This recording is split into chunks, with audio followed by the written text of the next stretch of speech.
Hello दोस्तों कि जैसा कि आप लोग जानते हैं मेरा नाम रवि निषाद है और मैंने बताया था कि आप लोग से अभी मैं रिवीजन यूनिट में हूँ। तो रिवीजन्स में सभी मॉक्स होते हैं, तो मॉक्स के क्या सीन है बताता हूँ आप लोग से। तो रिवीजन में हम लोग का टोटल 15 मॉक टेस्ट होते हैं और एक मॉक टेस्ट में 3 राउंड होते हैं, जिसमें से 2 डीएसए राउंड होता है और एक कोडिंग राउंड। तो और वो राउंड कैसे होते हैं, जो फर्स्ट डीएसए राउंड होता है उसको बोलते हैं शॉर्ट लेंथ डीएसए राउंड, या मतलब वो आधे घंटे का ही रहता है। और एक रहता है जो हम लोग का मतलब 1.5 घंटे का रहता है, जो दूसरा वाला डीएसए राउंड रहता है। और कोडिंग राउंड डिपेंड करता है क्या मतलब प्रॉब्लम्स क्या है, मतलब उसके हिसाब से कभी 2 घंटे या 3 घंटे। और अगर और ज़्यादा बड़ी प्रॉब्लम दे दिए, मतलब कुछ और मतलब एक्स्ट्रा चीज़ें बहुत सारी बनानी है, तो उसमें मतलब टाइम उसी के हिसाब से एडजस्ट कर देते हैं, 3 घंटा 4 घंटा।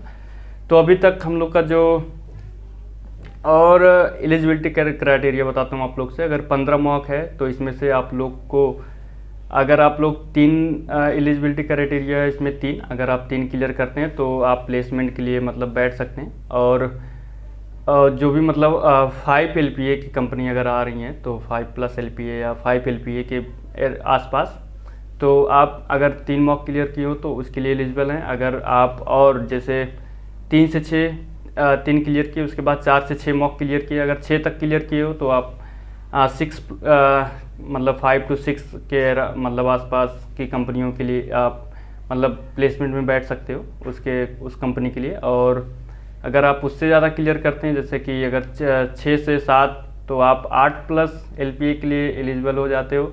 और ऐसे ही मतलब लेवल बढ़ता रहता है। अगर आप 10 कर लिए तो 10+ LPA वाली कंपनी में बैठ सकते हैं। ऐसा नहीं है कि आपको मतलब उतना मिल ही जाएगा, लेकिन यह है कि आपको बैठने का मौका मिलेगा उसमें। जैसे आपने अगर 10 मॉक क्लियर किए हैं, तो जो भी मतलब 10+ एबोव वाली कंपनी आएगी, जिसका मतलब LPA रहेगा मतलब 10 के ऊपर वाला, तो आपको उसमें बैठने का मौका मिलेगा। अगर जैसे मैंने 3 क्लियर किया है तो मुझे उसमें बैठने का मौका नहीं मिलेगा, मुझे सिर्फ मतलब जो 5 या 6 के आसपास वाली कंपनी रहेंगी उसमें मौका मिलेगा। तो ये अच्छा रहता है कि आप जितना मॉक क्लियर करोगे आपके लिए उतना अच्छा रहता है, आपको उतना अपॉर्चुनिटी मिलेगा आगे चल के।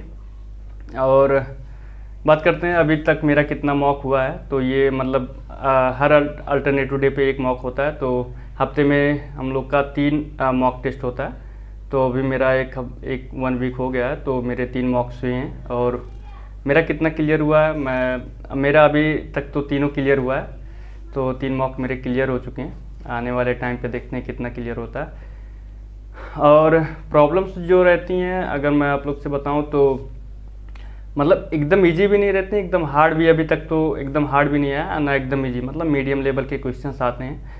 जो हम लोग का फर्स्ट डीएसए राउंड होता है, उसमें मतलब उसमें कुछ लॉजिक नहीं लगाना रहता आपको क्वेश्चन में। आपको मतलब सिंपल सा अप्रोच दिखता है, आपको उसी हिसाब से मतलब कोड आपको लिखना पड़ता है। और जो हम लोग का जो दूसरा वाला डीएसए राउंड होता है, उसमें थोड़ा ट्रिक रहता है या लॉजिक रहता है। तो कोई ऐसे ऐसे क्वेश्चन रहते हैं जिसमें थोड़ा लॉजिकल वे से आपको उसको सॉल्व करना पड़ता है। और इसमें यह है कि टाइम का प्रेशर बहुत रहता है। जैसे हम लोग का फर्स्ट राउंड होता है, उसमें 2 क्वेश्चंस आते हैं, और उसमें से आपको कम से कम अगर नेक्स्ट राउंड में जाना है तो 1 क्लियर करना पड़ता है। एक मतलब कम से कम 1 एक्सेप्ट होना चाहिए, मतलब 50% एबव रहना चाहिए आपका स्कोर।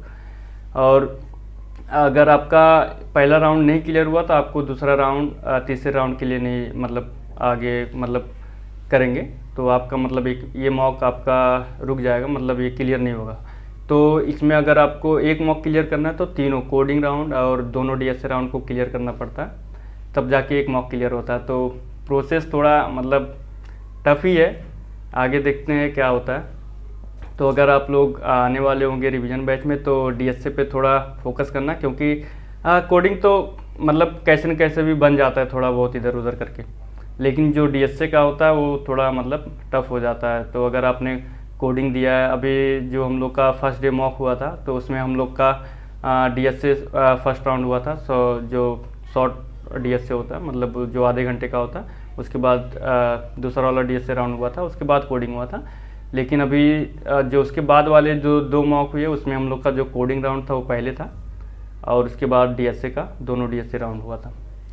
तो यही है कि अगर आप मतलब आ रहे हैं रिवीजन में, थोड़ा डीएसए पे ध्यान देना। और जो अभी तक हम लोग के टॉपिक्स थे डीएसए में, ऐसा नहीं है कि बहुत एडवांस लेवल के टॉपिक तो नहीं आए हैं, ये टॉपिक है कि जैसे अभी तक हम लोग का क्यू तक पहुँचे हैं, एरे, स्ट्रिंग एंड ये स्टैक क्यू और 2 पॉइंटर स्लाइडिंग विंडो। अभी तक तो यही सब आए हैं। अभी नेक्स्ट वीक से हो सकता है कि थोड़ा लिंक लिस्ट और रिकर्जन के क्वेश्चन आए तो थोड़ा वहाँ पे टफ हो जाएगा, तो तैयारी तो है।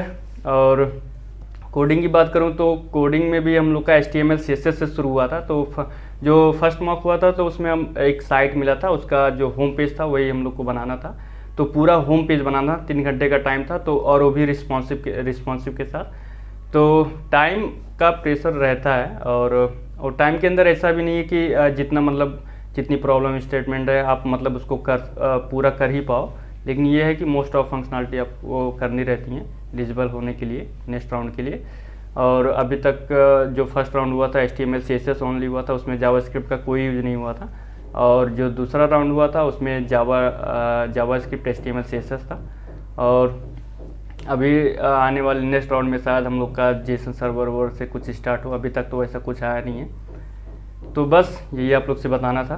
तो अभी देखते हैं मेरा जितना भी मॉक क्लियर होगा नहीं होगा मैं आप लोग से सब बताऊंगा जो भी रहेगा। अगर आप लोग आ रहे हैं तो थोड़ा तैयारी करके रखो, और जो भी DSC उससे होगा थोड़ा मतलब अपने हिसाब से करना। ये है कि इसमें मतलब जैसे हम लोग के साथ 150 स्टूडेंट हैं इस टाइम मतलब, और उसमें से एवरेज डेली 35-40, और जो तीसरा वाला राउंड हुआ था उसमें 55 बच्चे ने मतलब 55 बच्चों का क्लियर हुआ था, और इससे पहले जो हुआ था उसमें 34 या 35। तो ये है कि बहुत सारे बच्चों का नहीं क्लियर हो रहा, लेकिन ये है कि 15 मॉक है तो 3 तो मतलब सभी बच्चों का क्लियर हो ही जाना चाहिए।